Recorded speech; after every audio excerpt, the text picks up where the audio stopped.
গরিব কৃষক ও সাধারণ মানুষের উপর নির্যাতন, নিপীড়ন, জবরদখল ও নানাবিধ অত্যাচারের কালের সাক্ষী হয়ে দাঁড়িয়ে আছে ধ্বংসস্তূপে পরিণত হওয়া দুইতলা বিশিষ্ট এই ভবনটি। একসময় সাধারণ কৃষকের বুকফাটা আর্তনাগে কেঁপে উঠত পুরো ভবনটি। এখানেই নষ্ট হতো হাজারো কৃষকের স্বপ্ন, হরণ করা হতো তাদের অধিকার, কেড়ে নেওয়া হতো তাদের শেষ সম্বলটুকুও। বলছিলাম ইতিহাসের ইংরেজদের নিষ্ঠুরতম কর্মের সাক্ষী নীলকুঠিরের কথা। নীলকুঠি হলো নীল বাণিজ্য ও ব্যবস্থাপনার জন্য ব্রিটিশ ইস্ট ইন্ডিয়া কোম্পানির নির্মিত এক বিশেষ ধরনের ভবন। নীলকুঠি মূলত ব্রিটিশ শাসনামলে নীল চাষ ও প্রক্রিয়াজাতকরণের জন্য তৈরি করা হয়েছিল।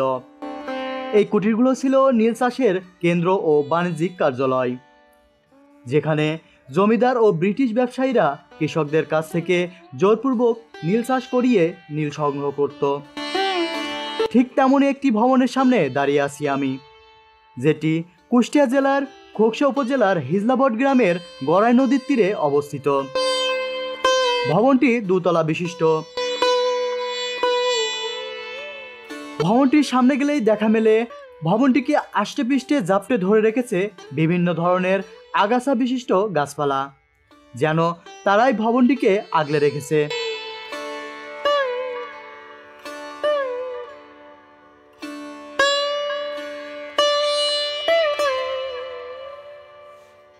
ভবনটিতে প্রবেশ করতেই দেখা মেলে ছাদবিহীন কক্ষ। দেওয়ালের বেশিরভাগ অংশ ক্ষয়ে ও ভেঙে গেছে। ছাদ ভেদ করে সূর্যের আলো ঢুকছে কক্ষে। পাশের একটি কক্ষ ভালো থাকলেও ছিল ঘুটঘুটে অন্ধকার, যেখানে বাসা বেঁধেছে হাজারো সংখ্যারও বেশি চাম্বাদুর। বিদঘুটে গন্ধ আর অন্ধকারের মধ্যে ভিতরে প্রবেশ করাই ছিল দুষ্কর।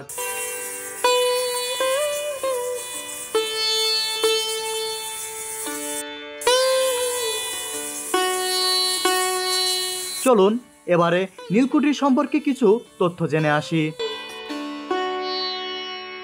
ইতিহাস থেকে জানা যায়, অষ্টাদশ শতাব্দীতে ইংল্যান্ডের শিল্প বিপ্লব হলে কলে তৈরি কাপড়ের জন্য নীল রঙের প্রয়োজন দেখা দেয়।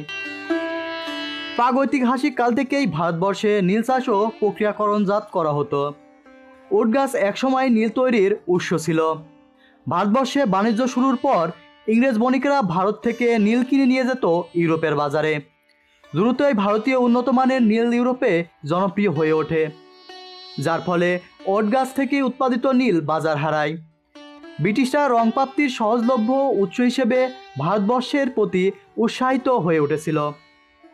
1757 সালে ভারত শাসন ক্ষমতা ইংরেজ দখল করলে 1779 সালে এ কোম্পানি নীল চাষ করার আদেশ জারি করে। এ আদেশ জারির পরেও নীল চাষে তেমন আগ্রহ দেখায়নি ভারতীয়রা। 1777 সালে বাংলায় প্রথম নীল চাষ শুরু করা হয়, যে সময় ইংরেজ বণিকেরা জোর করে কৃষকদের নীল চাষে বাধ্য করতে শুরু করে। ইংরেজ বণিকেরা গ্রামে কুঠির স্থাপন করে নীল চাষ তদারকি করত। পরবর্তীতে সেই কুঠিরগুলোই নীলকুঠি নামে পরিচিতি পায়। সেই নীলকুঠি আজও বাংলার আনাচে কানাচে কষ্টস্মৃতির মিনার হিসেবে ইতিহাসের সাক্ষী হয়ে দাঁড়িয়ে আছে।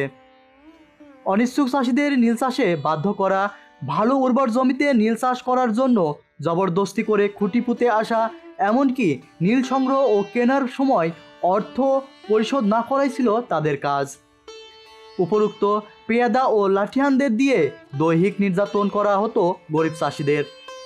এই ক্ষমতাসম্পন্ন ব্যবসায়ী সম্প্রদায় নীলকর নামে পরিচিতি পায়, যাদের অত্যাচারে বহু বিত্তশালী গৃহস্থ গ্রাম ছেড়ে পালিয়ে যায়, বহু মানুষও জীবনও হারায়। নীল চাষ না করলে চাষিদের উপর যে অমানবিক অত্যাচার ও নির্যাতন চালানো হতো, সেই কষ্টেরই ইতিহাস এখনও বাংলার মানুষের মুখে মুখে, মননে, মেধায় ও স্মৃতিতে। নীলকুঠি ছিল মূলত ব্রিটিশ ব্যবসায়ীদের দপ্তর। এখানে চাষিদের কাছ থেকে নীল সংগ্রহ, প্রক্রিয়াজাতকরণ এবং পরে তা বিদেশে রপ্তানির ব্যবস্থা করা হতো। নীলকুঠি থেকেই ব্রিটিশরা নীল চাষের জন্য স্থায়ী কৃষকদের জোরপূর্বক বাধ্য করত। নীলকরদের অত্যাচারের কুখ্যাত ইতিহাস এখান থেকেই সৃষ্টি হয়। নীলকুঠি থেকে নীলকররা স্থায়ী কৃষকদের উপর শাসন চালাতো এবং নীল চাষের জন্য কড়া নির্দেশনা দিত। নীলকুঠির শুধু নীল চাষের কেন্দ্র ছিল না, এটি ছিল ব্রিটিশদের শোষণ ও অত্যাচারের প্রতীক।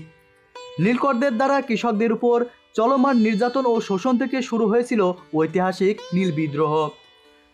1859 সাল থেকে 1860 সাল পর্যন্ত, যা ব্রিটিশ সাম্রাজ্যবাদ বিরোধী প্রথম বড় ধরনের আন্দোলনের একটি।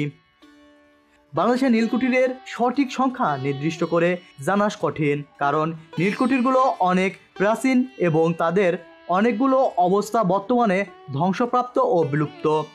তবে বিভিন্ন সূত্র থেকে জানা যায় ব্রিটিশ শাসনামলে বাংলাদেশের কয়েক শতাধিক নীলকুঠির স্থাপন করা হয়েছিল।